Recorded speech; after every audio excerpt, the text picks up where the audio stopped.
Hey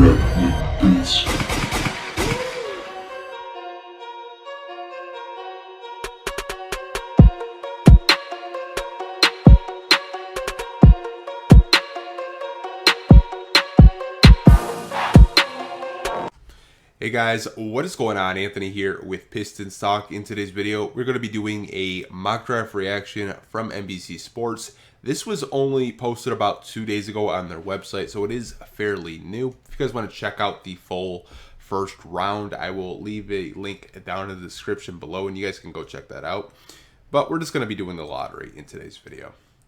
So we're going to be starting with the first overall pick, which belongs to Minnesota, and they have the Timberwolves taking LaMelo Ball, which is interesting. There have been reports about them potentially trading the pick, and them actually being really high on LaMelo, which is kind of interesting to me because they just traded for D'Angelo Russell, so I don't really know what's going on there. Maybe they trade D'Lo, who knows? But, hey, I mean, he would be a star player next to Karl Anthony Towns. Could be very dynamic for the Timberwolves. Number 2, the Golden State Warriors, if they don't trade the pick, is James Wiseman to them. I think James Wiseman makes a lot of sense for the Golden State Warriors. They don't really have a center to protect the paint. I think their only center they really have right now, I want to say, is Jordan Bell, but I'm not 100% certain on that. So you guys can correct me if I'm wrong. A Golden State fan or just an NBA fan in general can correct me if I'm wrong. I think it's Jordan Bell. You know what? No, I think he's in Cleveland now. You know, I don't know. I honestly don't know. Number 3 is Obi Toppin to the Charlotte Hornets. Now, to me, this makes no sense for Charlotte because they just took P.J. Washington last year. And it looks like Anthony Edwards is still on the board at this point. So if I'm Charlotte, I'm taking Edwards. I do not agree with this pick whatsoever. Number 4 is Deni Avdija to the Chicago Bulls. Seems like every mock draft, Deni Avdija is going to the Chicago Bulls, and I think they're very high on him as a prospect. Number 5 is Anthony Edwards to the Cleveland Cavaliers. You know, I don't care about this mock draft so much, but Anthony Edwards to me is not going to slip to the 5th overall pick. He's a top 3 pick in my personal opinion. I don't know what NBC Sports is smoking, but yeah, it's something good. There's no way. Atlanta Hawks taking Onyeka Okongwu again. Another pick I really don't agree with. You have John Collins and you have Clint Capella. So you're going to draft Okongwu to sit on the bench. Makes no sense to me. But hey, let's see who they have the Detroit Pistons selecting. They have the Detroit Pistons selecting Tyrese Haliburton from Iowa State. Now, I know a lot of Pistons fans like Haliburton. I know a lot of Pistons fans don't like Haliburton. To me, Killian Hayes, Cole Anthony, and Kira Lewis are still on the board. I would probably go Killian Hayes in this instance, but the Detroit media is really in love with Haliburton as a prospect. I guess there's a lot to like about him. He's a very good passer. He can shoot the ball. He can, play off the ball. But the fit-wise, it's just, I don't know if it's going to work with the Pistons. It could. I could be wrong, but I don't know. I would probably go Hayes over Haliburton in this instance. So number 8 is the New York Knicks. Cole Anthony, I do agree with. I think they need a point guard just like us. And Cole Anthony, to me, makes a lot of sense for them. They need a scoring point guard right now. And I think that's something that would really open up the floor for the Knicks. Number 9 is Killian Hayes to the Washington Wizards. So they have Killian Hayes slipping down all the way to 9.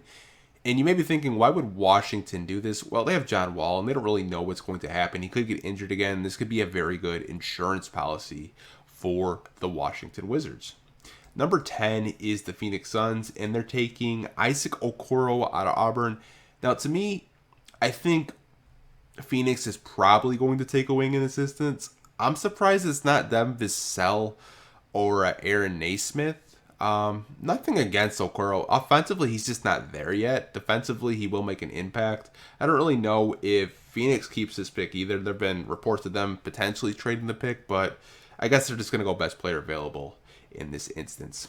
Number 11, they have the San Antonio Spurs taking Devin Vassell from Florida State. To me, Devin Vassell is such a San Antonio pick, and it's not even funny. I think he's got a lot of potential, and leave it to the San Antonio Spurs to develop a guy like Devin Vassell and make him into a two-way star. I would not be surprised. Like, from 5 years from now, we're going to be talking about how good Devin Vassell is. Number 12, the Sacramento Kings take RJ Hampton. Now, this to me is actually interesting because they have De'Aaron Fox, they have Buddy Hield. There's been rumors about Buddy Hield wanting out of Sacramento. Him even going on Instagram and saying that he wants to go to the Sixers, which is kind of funny. But, you know, I don't really know fit-wise does this make sense for Sacramento. I think they would go in a wing in this instance, but hey, you never know. Sacramento has a brand new front office. Their scouting department could be really high on RJ Hampton, and Hampton could be a steal in the draft, in my personal opinion. I know he needs to work on his shot, but once he works on that shot, he definitely could be a player that we're going to be talking about for years to come. Number 13 is going to be Jalen Smith to the New Orleans Pelicans. Now, this guy is very raw offensively, and he could be a project for the Pelicans, and it definitely could be another steal in the draft, in my opinion. I kind of like this fit for the Pelicans. They have a lot of young talent over there, and I'm sure whoever they hire as a head coach, they definitely can, you know, get this team on the right direction to try to make the playoffs. So, Jalen Smith I like. And the last pick in this lottery is Aaron Naismith to the Boston Celtics. And this makes a lot of sense for the Celtics. Another guard slash forward for them. Another wing that they could have out there on the three-point line. And this is a guy that is a lethal shooter. Shot over 50% from three at Vanderbilt this season. And the Celtics could have used him during the playoffs this year for sure, because some of their three-point shots weren't falling. But I want to know what you guys think of this mock draft reaction from NBC Sports. That was the lottery. And if you guys are interested of reading the full, first round, I will leave a link down in the description. You guys can check that out. Like always, I hope you guys are staying safe. Take care, and I'll talk to you in the next video. Peace.